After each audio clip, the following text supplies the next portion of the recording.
Hello दोस्तों, स्वागत है आप सभी का। आज के वीडियो के अंदर भी जो कारक तत्वों की चीज़ें हैं उनके ऊपर ही चर्चा करेंगे। पहले तो उन सभी लोगों का धन्यवाद जिन्होंने कि सबसे पहले इस सवाल को रखा कि हेल्थ, तो हाँ, हेल्थ में प्रॉब्लम है लेकिन कुछ समय के लिए रहेगी, इसलिए चार्ट्स आपके सामने रख रहा हूँ और हम इसको दशा प्लस कारक तत्वों को ध्यान में रख के ही रीड करेंगे। वजह यह है कि बहुत सारे लोगों का सीधा कंसर्न क्वेश्चन ही होता है ये हमारी जन्म कुंडली और उससे हम चीज़ों को देखें और ऑब्जर्व करें। जन्म कुंडली में जो सारा खेल है वो टाइमिंग का है, क्योंकि इवेंट्स जो होंगी वो कहीं ना कहीं पर्टिकुलर ड्यूरेशन में दशा के आने पर होगी। अब दशा जो है वो एक्चुअल में तत्व बताएगी कि कैसे हमारे लिए वो तत्व काम कर रहा होगा। इस कारण से जब भी हम बात करते हैं कि ग्रह किसी ना किसी चीज़ के कारक होते हैं तो उन कारक तत्वों का प्रभाव जीवन के अंदर आवश्यक रूप से दिखाई देना चाहिए। जैसे कि ये जन्म लगन कुंडली है, ठीक है, इसके ऊपर हम बहुत ज़्यादा चर्चा नहीं करेंगे। हमारे लिए इंपॉर्टेंट फैक्टर क्या क्या है? एक है गुरु जिसकी महादशा चल रही है, दूसरा अंतरदशा स्वामी के कारण राहु, तीसरा प्रत्यंतर, क्योंकि इसका इफेक्ट पूरी तरीके से शरीर के ऊपर देखा जा सकता है। इसके बाद नेक्स्ट एक लेवल तक ही हम चीज़ों को ऑब्जर्व करते हैं, क्योंकि जन्म का जो समय है वो 1 मिनट के दायरे में अगर आगे पीछे गया तो जो आपका चौथा लेवल है उसके आगे की जो डेट्स हैं यानी कि ड्यूरेशंस हैं वो चेंज हो सकते हैं। इस कारण से मैक्स टू मैक्स पहली 4 जो होती हैं दशा का पार्ट, उनके अंदर हम चीज़ों में फोकस करेंगे। अब सबसे पहले गुरु को देख लें तो गुरु इस जन्म लगन कुंडली में अपने नक्षत्र के बैठे हुए 8 और 11 का फल करने की कोशिश करेंगे। वो जन्म लगन के हिसाब से बात होगी, लेकिन आज की स्थिति में बात करें, तात्कालिक स्थिति में अगर बात करें तो ये ग्रह पहली चीज वक्र अवस्था में बलवान स्थिति में होगी। दूसरा, उसकी प्लेसमेंट जो है वो कहीं ना कहीं गुरु अभी अश्विनी नक्षत्र से गोचर कर रहा है, यानी कि संबंध केतु के साथ है। केतु के साथ संबंध होने की वजह से पहली कंडीशन, जो भी रिजल्ट केतु करना चाहे वो सारे रिजल्ट्स गुरु देने की स्थिति में आ गए। यहाँ पर ऐसा नहीं था, यहाँ पे गुरु अपने नक्षत्र के थे, लेकिन आज की स्थिति में वो केतु देव के नक्षत्र में। अब केतु किस चीज को प्रभावित कर रहा है और कितना प्रभावित कर रहा है, पहले इसको देखें। महादशा का स्वामी जिसके नक्षत्र में बैठा है उसका कनेक्शन जिस नक्षत्र से है वो क्या कर रहा है, वो पंचम को प्रभावित कर रहा है। ठीक है, बैठा हुआ है पंचम में, पंचम को प्रभावित कर रहा है। नक्षत्र वो मंगल का लेके चित्र नक्षत्र से काम कर रहा है। लेकिन जब केतु की प्लेसमेंट इस समय यहां पर चल रही है तो इसका बुध के साथ संबंध यहां पर भी काम करेगा, क्योंकि वो उसके राशि स्वामी को प्रभावित करेगा, पहला पॉइंट।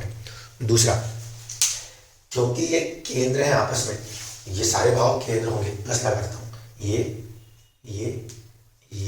और ये सारे के सारे भाव जिस पे मैंने अभी प्लस लगाया ये केतु से केंद्र में है। ऐसी स्थिति में कहीं ना कहीं इसका प्रभाव इन सभी जगहों पर होना लाजमी है। ठीक है, एक तरफ पंचम भाव विद्या के ऊपर, प्रेम के ऊपर, इन चीज़ों के ऊपर उसको होना चाहिए। दूसरा, उसका प्रभाव जो होना चाहिए वो सेकंड हाउस पे होना चाहिए। अब देखिए, सेकंड हाउस के ऊपर यदि है तो बात होगी मुख से होने वाली चीज़ों की। ठीक है, क्योंकि लगन कुंडली का सेकंड हाउस जो है वो हमारे लिए मुख्य स्थान होता है। तो पहला फैक्टर तो ये बना कि केतु का एक प्रभाव उसके ऊपर काम करेगा। दूसरा कि 11th हाउस के ऊपर भी उसका असर है। 11th हाउस हमारे बढ़ने के लिए होता है, तो वो कुछ ना कुछ ऐसी चीज़ों को भी लेकर आएगा जिससे कि उसे थोड़ा सा डिटैच कर सके, थोड़ा सा रोक सके। और कुछ प्रभाव अष्टम में होने के कारण बुध जो कि गोचर में अष्टम में बैठा है उसको भी प्रभावित करेगा। तो पहली चीज, नक्षत्र के लिहाज से केतु जो है वो न सिर्फ कि बुध को बल्कि बुध के भाव को भी प्रभावित कर रहा है। ठीक है, तो पंचम भाव और सेकंड हाउस से जुड़ी हुई चीज़ों का प्रभाव लाजमी है और महादशा के माध्यम से जो भी वहाँ पे ग्रह बैठा है उसके माध्यम से करेगा। गुरु कफ प्रकृति का ग्रह है। गुरु, चंद्रमा, शुक्र, ये सारे के सारे जो है ज़्यादातर कफ प्रकृति को दिखाते हैं। तो इस समय जो काम कर रहा है, अगर घड़े को बिठाने की बात करें तो गुरु की कफ वाली प्रकृति जो है वो काम कर रही है, उसका वो कारक तत्व जो है वो काम कर रहा है। फिर आ जाएगी राहु के ऊपर। राहु जो है ये ऐसा ग्रह है जिस भाव में बैठेगा या तो किसी के साथ बैठे तो काम करे उसका, या फिर जिस भाव में बैठा है उसके स्वामी की तरह काम करेगा। अगेन, राहु की जन्मकालिक स्थिति भी गुरु की थी राशि से में, और अभी भी उसकी स्थिति गुरु की राशि में है। फिर वही केंद्रीय प्रभाव लगा दे तो केंद्रीय प्रभाव जो काम करेंगे 8, 5 और दूसरे घर पे केंद्रित हो जाएंगे। अब राहु गुरु की राशि में बैठे हैं तो वो भी गुरु के तत्व की तरह काम करेंगे। तो यहाँ पे हम इसको पढ़ सकते हैं कि गुरु की महादशा में फिर राहु गुरु की तरह काम कर रहा है। तो ये जो तत्व है, ये कारक तत्व में दोनों ही कफ प्रकृति फिर बढ़ गई। ठीक है, राहु है, इसका मतलब कोई फॉरेन एलिमेंट, बाहर की कोई चीज़ है जो कि चीज़ असर करेगी। क्योंकि रोग हो रहा है तो रोग होने में भी कोई ना कोई फैक्टर अंदर एंटर हुआ जिसने कफ को बढ़ाने की कोशिश करी। ठीक है, क्योंकि राहु एक्सटर्नल फैक्टर्स दिखाता है। तो ये दो चीज़ें यहाँ पे लिंक हो रही जो कि कफ प्रकृति को दिखा रही। कारक तत्वों में देखेंगे तो इस लेवल से आने के साथ साथ अब हमारे कारक तत्व प्रभाव शुरू हो जाएंगे। पहला लेवल महादशा है, बहुत लंबे समय तक चलेगी। प्रभाव हमारे ऊपर इस दशा का, इस दशा का और इस दशा का सबसे ज़्यादा होता है। तो यहाँ पर आ रही राहु का संबंध इस समय रेवती नक्षत्र में है जो कि बुध के साथ संबंध कर रहा है। तो अंतरदशा का स्वामी बुध को प्रभावित करेगा, पंचम को प्रभावित करेगा और सेकंड हाउस को भी प्रभावित करेगा। अब देखिए, पहले भाव का या पहली दशा का स्वामी जो है वो वाया केतु कनेक्ट हो रहा है सेकंड हाउस से, फिफ्थ हाउस से। अंतरदशा का स्वामी वाया नक्षत्र सीधे प्रभावित हो रहा है सेकंड हाउस से, फिफ्थ हाउस से, बुध से। इसके बाद फिर बुध खुद आ रहा है। अब बुध के साथ संबंध है और बुध का कारक तत्व जो है वो वाणी है। ठीक है, बुध का कारक तत्व जो है वो वाणी। अब स्थिति को देखिए, इस लगन कुंडली के अंदर इसके ऊपर केतु का प्रभाव, इसी तरीके से केंद्रीय प्रभाव से यहाँ पर राहु का प्रभाव है, केंद्रीय प्रभाव से यहाँ पे बुध का भी प्रभाव। इस स्थिति में भाव प्रभावित हो रहा है राहु और केतु से। ठीक है, केंद्रीय प्रभाव से। भावेश की स्थिति कमोवेश हुई है राहु और केतु से, केंद्र में होने से प्रभावित है। दूसरा, बुध जो है अष्टम भाव में है, अष्टम भाव में होने की वजह से भी अपने जो कारक तत्व है उसमें वीकनेस ले आएगा। तो यहाँ पर गुरु की राशि में और केतु के नक्षत्र में गोचर करते हुए बुध जो है मूला नक्षत्र में गोचर है, तो वो भी प्रभाव बुध के ऊपर रहने वाला है। इस स्थिति में यहाँ पे जो दशा काम कर रही है वो दर्शा रही है कि वाणी या मित्र संबंधित चीजें, फ्रेंड्स या वाणी जो उसके कारक तत्व है उसका प्रभाव। और गोचर अवस्था में वो सीधे सीधे किसे देख रहा है, इस हाउस को अपने सेवंथ एस्पेक्ट से देख रहा है, तो इसको इफेक्ट करने की कोशिश कर रहा है। भाव प्रभावित है, भावेश प्रभावित है और कारक भी प्रभावित है। वाणी का कारक है भाव और भावेश वो खुद है। ऐसी स्थिति में वाणी संबंधित, मुख संबंधित कुछ ना कुछ चुनौतियों को देने की कोशिश दशा प्रभाव करती हुई नजर आएगी। तो इस लेवल तक तो हम आ गए कि यहाँ पे जो तीसरे लेवल पे काम होता है उसका फैक्टर इफेक्ट थोड़ा सा ज़्यादा बढ़ के रहता है। अब उससे और एक दशा नीचे जाते हैं। अब देखिए शुक्र के प्रभाव को देखते हैं। शुक्र जो है वो फर्स्ट हाउस का लॉर्ड है और सिक्स्थ हाउस का भी लॉर्ड है। जन्म के समय भी वो छठे भाव में था और इस समय की अवधि में भी वो छठे भाव में। ऐसे स्थिति में कहीं ना कहीं फर्स्ट हाउस लॉर्ड जो है वो फर्स्ट हाउस से थोड़ा सा वीकर साइड पे जा रहा है। इस कारण से ये कह सकते हैं कि 29 तारीख के बाद से हेल्थ के ऊपर जो असर है वो बढ़ने लगा। बेसिकली तो जब शुक्र 27 डिग्री पर नीच राशि हुए थे, हेल्थ वही कहीं से डाउन होनी चाहिए थी। क्यों? क्योंकि फर्स्ट हाउस लॉर्ड नीच राशि अवस्था में आ गया था। लेकिन इस समय वो रोग भाव में बैठ के रोग का स्वामी होके रोग को सपोर्ट कर रहा है। सहचार्य के नियम से देखें तो 8वें का स्वामी, 6ठे के स्वामी और 12वें के स्वामी के संबंध में काम करने लगता है। यहाँ पर भी वही स्थिति बन रही है कि शुक्र जो है वो जब तक छठे भाव में बैठा है तब तक के लिए वो गुरु के दूसरे प्रभाव को सपोर्ट करेगा। दूसरा, इस समय ये महादशा का जो स्वामी है इसका प्रभाव इसके ऊपर पूरी तरह से दृष्टि संबंध से है, जो कि जन्मकालिक समय पर भी था। ठीक है, ऐसे स्थिति में हेल्थ की जब हम बात करें तो हेल्थ के लिए फर्स्ट हाउस लॉर्ड हमेशा इंपॉर्टेंट होगा और फर्स्ट हाउस लॉर्ड का सिक्स्थ हाउस में बैठना, अपने से 6-8 हो जाना, वो उसको जल्दी रिकवर नहीं कराएगा, टाइम लेगा। 6-8 षडाष्टक दशा में इसका प्रभाव है 17 नवंबर से मोटा मोटा 8 दिसंबर तक। थोड़ा सा टाइम ऑफ बर्थ चेंज होगा तो 8 की जगह 9 या 10 दिसंबर तक भी जा सकता है। इस लिहाज से अगर हम बात करें तो दशा का यहाँ का प्रभाव हमें बता रहा है। इस ये चौथा लेवल, इसके बाद होता है 5वां लेवल, जो कि फाइनली एक दिन के अंदर कई बार चेंज हो सकता है।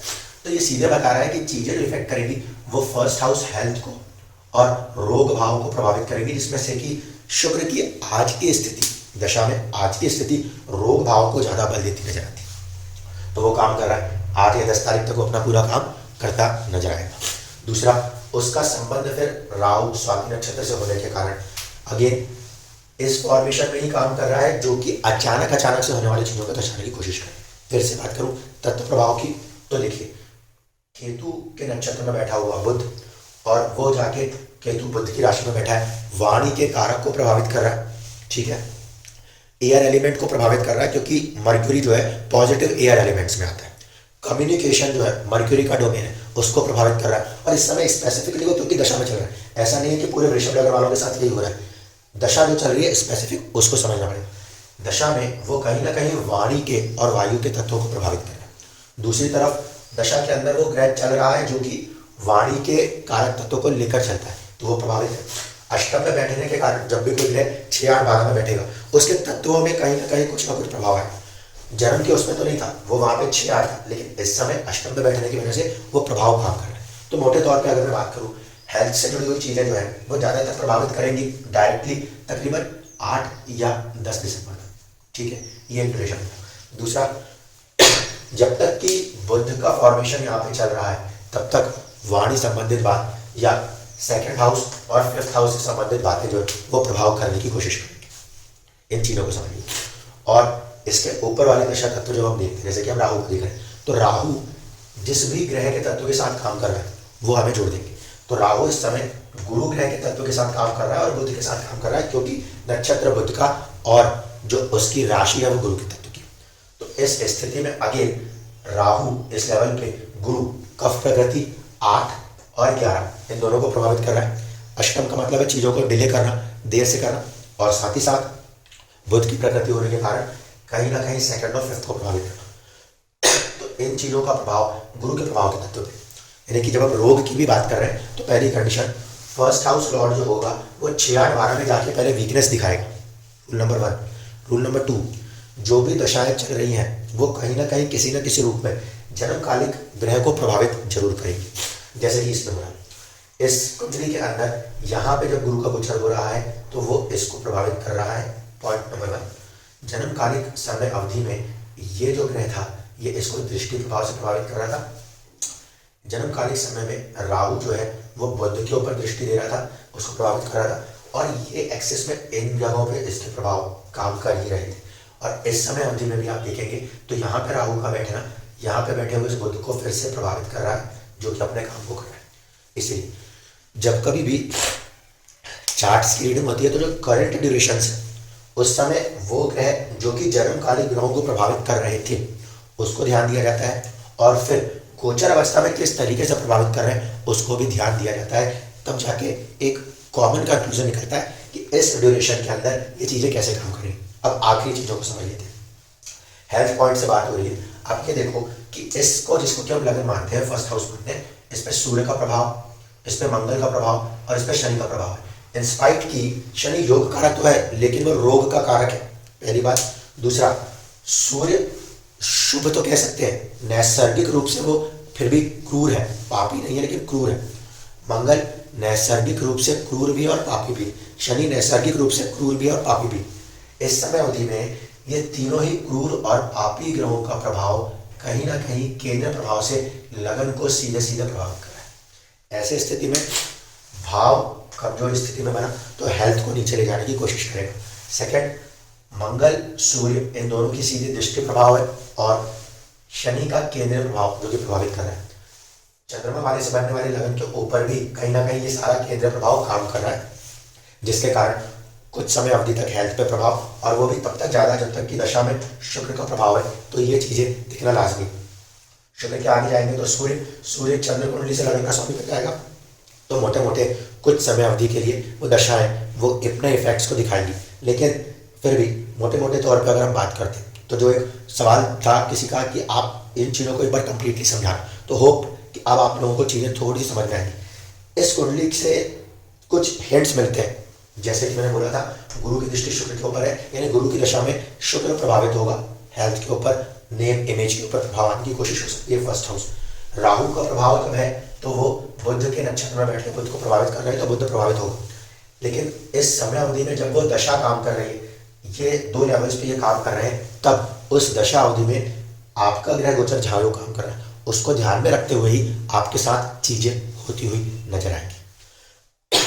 कारक तत्वों के प्रभाव को हम हमेशा इन 3 लेवल पे सबसे ऊपरी तौर पे देखते हैं। रीजन बिल्कुल क्लियर है। जो टाइम ऑफ बर्थ आप लोग देते हो, अगर उसमें कुछ वेरिएशंस आएंगे तो इस जगह का जो टाइम ड्यूरेशन है वो थोड़ा सा 15-20 दिन आगे पीछे शिफ्ट हो सकता है।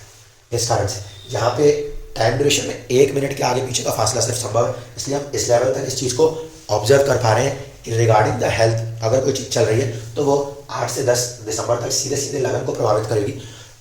इसके आगे वाली अगर कुछ चीज़ बनेगी तो वो सूर्य क्योंकि चंद्रमा से लग्नेश होता है तो उसको थोड़ा बहुत प्रभावित करेगी। इस तरीके से कमोवेश जो करेंट ड्यूरेशंस होती है उनको देखा या समझा जा सकता है। और इस बात को हमेशा ध्यान रखिएगा, जो भी भाव सबसे ज़्यादा प्रभावित हो रहा होगा चीज़ें उसकी तरफ कोशिश कर रही होगी। जैसे कि इस समय प्रभाव जो है वो 2nd हाउस और कुछ हद तक 5th हाउस के ऊपर है, क्योंकि यहाँ से बैठ के इनकी दृष्टि प्रभाव और इनकी प्लेसमेंट प्रभाव दशा के तत्व में ज़्यादातर प्रभावित कर रहे हैं। गुरु की दृष्टि बुध के ऊपर और राहु केतु जैसे ग्रहों का प्रभाव भी 5th हाउस और 2nd हाउस के ऊपर काम कर रहा है। इस तरीके से आप नॉर्मली नेचुरली चीज़ों को ऑब्जर्व कर पाएंगे कि कौन सा ग्रह चल रहा है, किस भाव को प्रभावित कर रहा है, कितनी अवधि के लिए प्रभावित करेगा, और फिर उसके हिसाब से आप चीज़ों को बहुत नेचुरली ऑब्जर्व कर सकते हैं। उम्मीद करता हूँ कि जो तत्व समझाना चाहता था वो आप समझ पाएंगे। प्रभाव जिस ग्रह का इस समय सबसे ज़्यादा है उसके तत्वों के ऊपर ही सबसे ज़्यादा प्रभाव देखने को मिलेगा। मेजर फैक्टर तत्व जो है वो गुरु के हैं तो कफ का प्रभाव है, और किसके ऊपर इफेक्ट हो रहा है, बुध के ऊपर, तो बुध का कारक तत्व प्रभावित होना चाहिए। वाणी प्रभावित होनी चाहिए उस ड्यूरेशन में जब वो दशा काम कर रही है, और साथ ही साथ जब वो दशा के साथ साथ भाव स्थितियां भी काम कर रही हैं।